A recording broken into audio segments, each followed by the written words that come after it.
My name is Veronica Hicks. I'm with the African American Quilt Circle here in Durham, North Carolina. This quilt is entitled We Are One. It was made in 2011.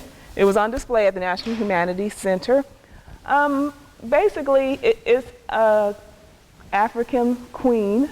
This quilt pattern was designed by someone on the internet. I don't know her personally. I was part of an internet group, and she sent the pattern out and, you know, let us use it at will.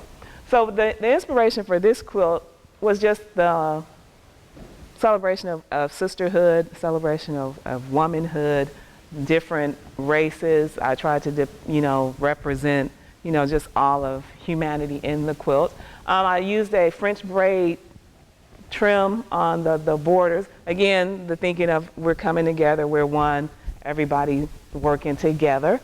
I did quilt this myself. I typically don't do quilting, especially for my larger pieces, because for me the creative outlet is designing and putting the fabrics together, not so much stitching the three pieces together. Although I believe the quilting enhances the beauty of the quilt, I personally don't get satisfaction from doing that part of the process. So when I quilt the piece, it's generally some straight line in the ditch type of quilting. I might get fancy and put a walking foot on and do some, some straight lines. But other than that, it's pretty basic when it comes to the quilting part of it. I started quilting, I don't know, maybe 15 years ago. I started sewing as a child because I was bedridden with rheumatic fever. So I started sewing doll clothes by hand. And when I got out of the hospital, I progressed and kept making clothes. That was going to be my profession.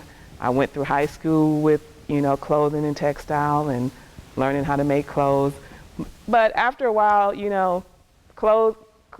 dressmaking becomes such a chore. You're doing a lot of work, and then you have questionable results when you finish, whether it fits or not.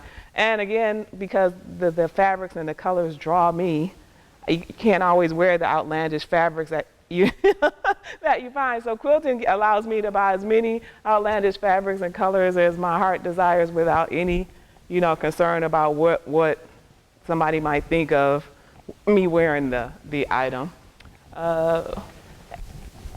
That's about it for me in quilting.